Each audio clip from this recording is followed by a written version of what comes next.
Vamos lá, galerinha. Eletrostática. Vou fazer mais uma questãozinha da nossa lista 17.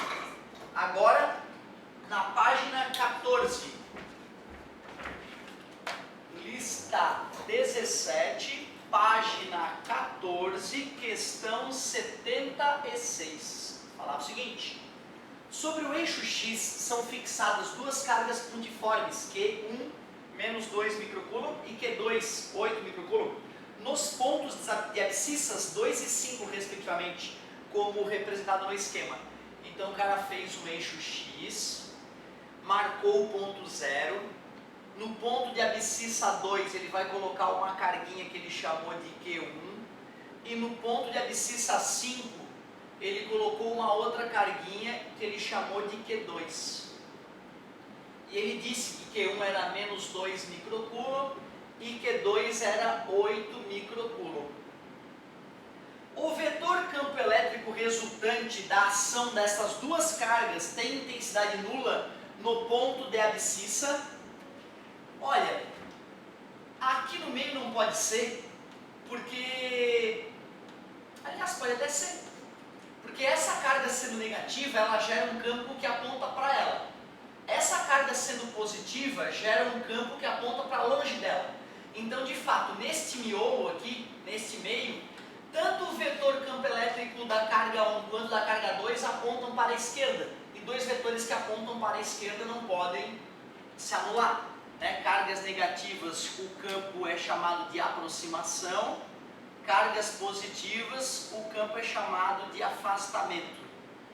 Certo? Então ali no meio não dá para o campo elétrico ser nulo. Aqui na esquerda, o campo elétrico desta carga aponta na direção dela. E o campo elétrico dessa aponta no outro lado. Então tu vê nessa região, o campo elétrico de E1 e E2 tem sentidos opostos, tem chance de se anular. À direita da carga 2, os campos têm sentidos opostos. O campo da carga 2 aponta para a direita e o campo da carga 1 aponta para cima dela. Porém, como a carga 1 tem menos módulo, se eu estiver nessa região, eu estarei mais próximo da carga 2 do que da carga 1. E aí, como ela tem maior módulo, o campo elétrico dela é maior. Resumindo, com essa primeira análise eu descobri que o campo elétrico pode se anular só à esquerda da carga 1. À direita, o campo elétrico E2 de afastamento seria bem maior do que o campo elétrico E1 de aproximação. Aqui no meio, tanto o E1 quanto o E2 apontariam para o mesmo lado e não poderiam se anular. Agora aqui na esquerda sim, analisando um ponto à esquerda da carga 1, eu perceberia que o campo gerado pela carga negativa aponta para cima dela, que seria para lá, o E1, e o campo gerado pela carga 2, por ela ser positiva, é um campo de afastamento, aponta para longe dela.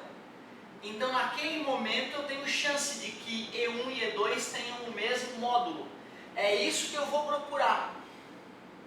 Eu vou procurar uma forma de que o campo elétrico gerado pela carga 1 se iguale ao campo elétrico gerado pela carga 2.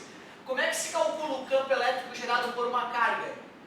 K vezes Q dividido por D ao quadrado. O K é a constante eletrostática, que do vácuo ou do ar é aproximadamente 9 vezes 10 na 9. Módulo da carga e a distância entre as cargas. Se eu estou dizendo que em módulo o campo elétrico gerado pela carga 1 vai se igualar ao vetor campo elétrico gerado pela carga 2, eu vou ter que dizer que K vezes Q1 em módulo, dividido pela distância até a carga 1 ao quadrado, é igual a K vezes Q2 em módulo, dividido pela distância até a carga 2 ao quadrado. Vou cortar o K de um lado com o K do outro. A carga 1 é menos 2 microcoulomb, vai ficar só 2 micro, já tem módulo. E eu vou dizer então, já que eu estou chutando que esse ponto está ali, à esquerda da carga 1, eu vou chamar essa distância aqui de x. A distância desse ponto hipotético até a carga 1. Então aqui ficaria x ao quadrado. A carga 2 tem 8 micro de módulo. Em módulo, de intensidade. Em módulo, continuando no 8 micro. Aí eu vou poder cortar o micro de um lado com o micro do outro. 10 na menos 6, né? Só que agora aqui que está um momento interessante. Que distância é desse ponto de estudo até a carga 2? É o x mais quanto? Mais 3, né? Da posição 2 até a posição 5 tem 3 metros, né? Então a distância do ponto de estudo até a carga 2 é x mais 3. Isso é que é perigoso. X mais 3 ao quadrado. É aquilo ali que é um ponto delicado.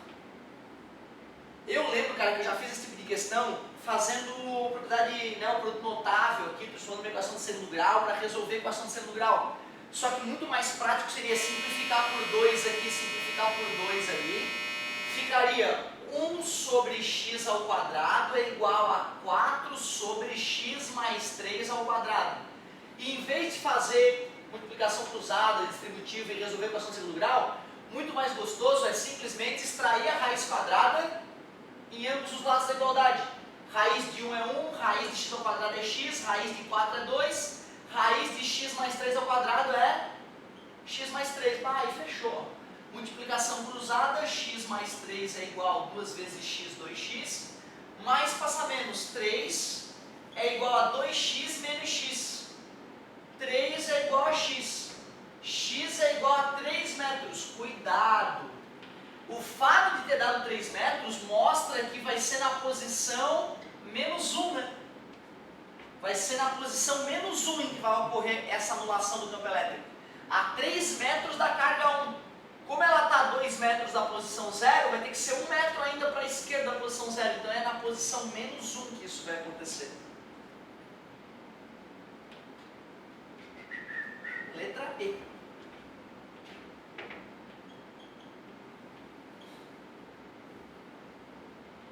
Então tu vê, primeiro a gente percebeu que o campo elétrico só poderia se anular à esquerda da carga 1, devido ao sinal e aos módulos. A gente chutou um ponto qualquer à esquerda da carga 1, chamou essa distância de x, igualou o campo elétrico gerado por cada carga. A distância da carga 1 até o ponto x deu o próprio x, só que a distância da carga 2 até o ponto x deu x mais 3. Para não ter que resolver a equação de segundo grau, extrair a raiz quadrada antes. Aí ficou mais fácil de chegar na solução. Certo? Uma boa questãozinha essa. Ótima questão. Dá uma pensadinha.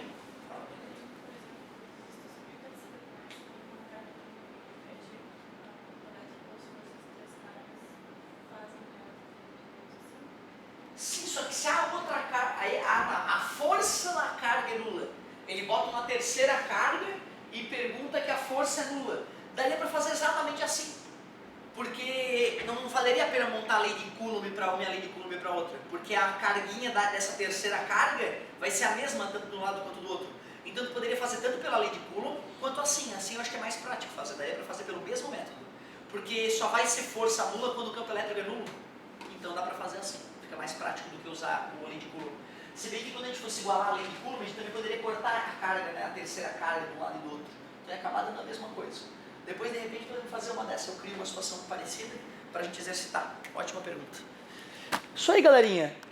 Daqui a pouco a gente tá junto de novo. Fazemos mais algumas na tranquilidade, enquanto vocês vão se recuperando da maratona intelectual do final de semana. Muito obrigado pela paciência e pela atenção.